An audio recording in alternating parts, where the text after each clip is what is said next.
ನಮಸ್ತೆ ಸ್ನೇಹಿತರೆ. ಸಮುದಾಯ ಎಂದರೇನು, ಹಾಗೆ ಸಮುದಾಯದ ಗುಣಲಕ್ಷಣಗಳ ಬಗ್ಗೆ ತಿಳ್ಕೊಳ್ಳುವ.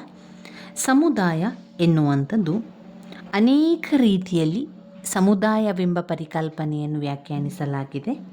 ಅದರಲ್ಲಿ ಎಮೋರಿ ಎಸ್ ಬೋಗಾರ್ಡರ್ಸ್ ಅವರು ವ್ಯಾಖ್ಯಾನಿಸಿರುವಂತೆ ಸಾಮಾಜಿಕ ಗುಂಪುಗಳು ಒಂದು ಗೊತ್ತುಪಡಿಸಿದಂತಹ ಪ್ರದೇಶದಲ್ಲಿ ನಾವೆಲ್ಲರೂ ಒಂದೇ ಎಂಬ ಮನೋಭಾವನೆ ಹೊಂದಿರುವುದೇ ಸಮುದಾಯ. ಕಿಂಗ್ಸ್ಲೆ ಡೇವಿಸ್ ಅವರ ಪ್ರಕಾರ ಸಾಮಾಜಿಕ ಜೀವನದ ಎಲ್ಲ ಅಂಶಗಳನ್ನೊಳಗೊಂಡ ಅತಿ ಸಣ್ಣದಾದ ಪ್ರಾದೇಶಿಕ ಗುಂಪಿಗೆ ಸಮುದಾಯ ಅಂತ ಹೇಳುವಂಥದ್ದು. ಅತಿ ಸಣ್ಣದಾದ ಪ್ರಾದೇಶಿಕ ಗುಂಪಿಗೆ ಸಮುದಾಯ ಅಂತ ಕರೆಯುವಂಥದ್ದು. ಇನ್ನು ಸಮುದಾಯದ ಗುಣಲಕ್ಷಣಗಳನ್ನು ನೋಡುವ. ತುಂಬನೇ ಮುಖ್ಯವಾಗಿರುವಂತಹ ಒಂದು ಪ್ರಶ್ನೆ ಸಮಾಜಶಾಸ್ತ್ರದಲ್ಲಿ. ಪ್ರಥಮ BA ವಿದ್ಯಾರ್ಥಿಗಳಿಗೆ ಇರುವಂತಹ ಸಮಾಜಶಾಸ್ತ್ರದಲ್ಲಿ ಈ ಸಮುದಾಯದ ಗುಣಲಕ್ಷಣಗಳು ಮುಖ್ಯವಾಗಿರುವಂಥ ಒಂದು ಪ್ರಶ್ನೆಯಾಗಿದೆ. ಇದರ ಗುಣಲಕ್ಷಣಗಳಲ್ಲಿ 4 ಪ್ರಮುಖ ಗುಣಲಕ್ಷಣಗಳನ್ನು ಕಾಣ್ಬೋದು. ಒಂದು ಪ್ರಾದೇಶಿಕತೆ, 2 ಸಾದೃಶ್ಯ, 3 ನಿರ್ದಿಷ್ಟ ಹೆಸರು, 4 ಸಮುದಾಯ ಪ್ರಜ್ಞೆ. ಪ್ರಾದೇಶಿಕತೆ ಅಂತ ಹೇಳಿದರೆ ಸಮುದಾಯವೆಂಬುವಂಥದ್ದು ಒಂದು ನಿಗದಿಪಡಿಸಿದಂತಹ ಒಂದು ಪ್ರದೇಶ. ಆ ಒಂದು ಪ್ರದೇಶದಲ್ಲಿ ಜನರು ವಾಸ ಮಾಡ್ತಾರೆ. ಅಷ್ಟೇ ಅಲ್ಲದೆ ಅಲೆಮಾರಿ ಸಮುದಾಯವೆನ್ನುವಂತಹ ಜಿಪ್ಸಿಗಳು ಕೂಡ ನಿಗದಿತ ಪ್ರದೇಶವನ್ನು ಹೊಂದಿರ್ತಾರೆ. ಬಹುತೇಕ ಸಮುದಾಯಗಳು ವ್ಯವಸ್ಥಿತವಾಗಿ ನಿಗದಿಪಡಿಸಿದಂತಹ ಭೂಪ್ರದೇಶವನ್ನು ಹೊಂದಿದೆ. ಹಾಗಿದ್ದರೂ ಕೂಡ ಸಾಮಾಜಿಕ ವರ್ಗೀಕರಣವಾದಂತಹ ಪ್ರಾದೇಶಿಕತೆಯು ಸಮುದಾಯದ ಮೂಲಭೂತ ಗುಣಲಕ್ಷಣಗಳಾಗಿದ್ದು ಅದನ್ನು ಯಾವ ಕಾರಣಕ್ಕೂ ಅಲ್ಲಗಳೆಯಲಾಗದು. ಇನ್ನು ಸಾದೃಶ್ಯ, 2ನೇ ಪಾಯಿಂಟ್ಸಲ್ಲಿ ನಾವು ನೋಡುವಂಥದ್ದು ಸಾದೃಶ್ಯವಾಗಿರುವಂಥದ್ದು. ಅಂದರೆ ಈ ಒಂದು ಸಮುದಾಯ ಎನ್ನುವಂಥದ್ದು ಸಾದೃಶ್ಯವಾಗಿರುವಂಥದ್ದು. ಅಂದರೆ ಸಾಮಾಜಿಕ ಜೀವನದ ಮೂಲಭೂತ ಸನ್ನಿವೇಶಗಳನ್ನು ಹಂಚಿಕೊಳ್ಳುತ್ತಾ ಒಂದೆಡೆ ವಾಸ ಮಾಡುವಂತಹ ಜನರ ಗುಂಪುಗಳಿಗೆ ನಾವೇನು ಹೇಳ್ತಾ ಇದ್ದೇವೆ, ಸಮುದಾಯ ಅಂತ ಹೇಳ್ತಾ ಇದ್ದೇವೆ. ಸಮುದಾಯದ ಶಾಶ್ವತ ಗುಣಲಕ್ಷಣವೆಂದರೆ ಅದು ಒಂದು ಸಾದೃಶ್ಯ. ಒಂದೇ ತೆರನಾದ ಭಾಷೆಗಳನ್ನು ಪ್ರದರ್ಶಿಸುವ ಪದ್ಧತಿಗಳು, ಸಂಪ್ರದಾಯಗಳು, ಗುಂಪಿನ ಸದಸ್ಯತ್ವವನ್ನು ಹೊಂದಿದ್ದು ಸಾಮಾನ್ಯ ಜೀವನದ ಜೊತೆಗೆ ಒಬ್ಬರಿಗೊಬ್ಬರು ಹಕ್ಕುಗಳು ಮತ್ತು ಹೊಣೆಗಾರಿಕೆಯನ್ನು ವಿನಿಮಯ ಮಾಡಿಕೊಂಡು ಸಾಮಾನ್ಯ ಬಂಧುತ್ವದ ಪ್ರಜ್ಞೆಯನ್ನು ಹೊಂದಿರುವುದು ಸಮುದಾಯದ ಅಗತ್ಯ ಲಕ್ಷಣ ಆಗಿದೆ. ಇನ್ನು ನಿರ್ದಿಷ್ಟ ಹೆಸರು, ಒಂದು ಸಮುದಾಯ ಅಂತ ಬಂದಾಗ ಹೆಸರು ಬರುವಂಥದ್ದು. ಹೆಸರು ಬೇಕೇ ಬೇಕು. ತನ್ನ ಗುರುತನ್ನು ಮಾಡಲಿಕ್ಕೆ, ತನ್ನನ್ನು ಗುರುತಿಸಬೇಕು ಎನ್ನುವಂಥ ಕಾರಣದಿಂದ ಆ ಒಂದು ನಿರ್ದಿಷ್ಟ ಹೆಸರು ಅಗತ್ಯವಾಗಿರುವಂಥದ್ದು. ತನ್ನ ಗುರುತನ್ನು ಹೊಂದಲು ಪ್ರತಿಯೊಂದು ಸಮುದಾಯವು ತನ್ನದೇ ಆದ ಹೆಸರನ್ನು ಹೊಂದಿರುತ್ತದೆ.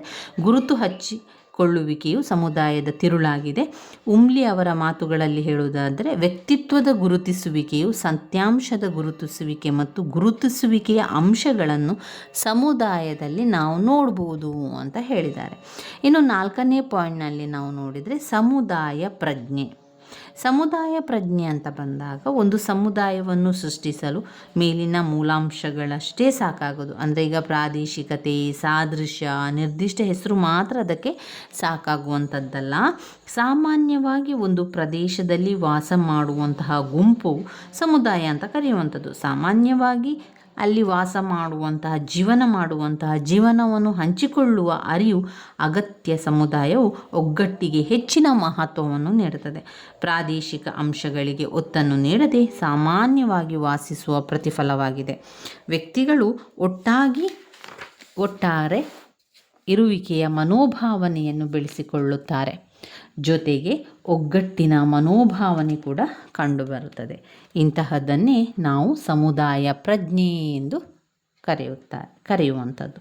ಸಮುದಾಯ ಮನೋಭಾವನೆಯ ಪ್ರಮುಖ ಅಂಶ ಅಂತ ಹೇಳಿದರೆ ಏನು? ನಾವೆಲ್ಲರೂ ಒಂದೇ ಎಂಬ ಮನೋಭಾವನೆ, ನಾವೆಲ್ಲರೂ ಒಂದೇ ಎನ್ನುವಂಥ ಮನೋಭಾವನೆ ಪಾತ್ರ ಮನೋಭಾವ ಮತ್ತು ಅವಲಂಬನೆಯ ಮನೋಭಾವವಾಗಿರುವಂಥದ್ದು. ನಾವು ಎಂಬ ಮನೋಭಾವನೆಯು ಒಂದೇ ಎಂಬ ಮನೋಭಾವನೆ ಮತ್ತು ಪಾಲ್ಗೊಳ್ಳುವಿಕೆಯ ಮನೋಭಾವನೆಯನ್ನೊಳಗೊಂಡಿದೆ. ವ್ಯಕ್ತಿ ಬೇರೆಯವರಿಂದ ಗುರುತಿಸುವಿಕೆಯನ್ನು ನಿರೀಕ್ಷಿಸುತ್ತಾನೆ.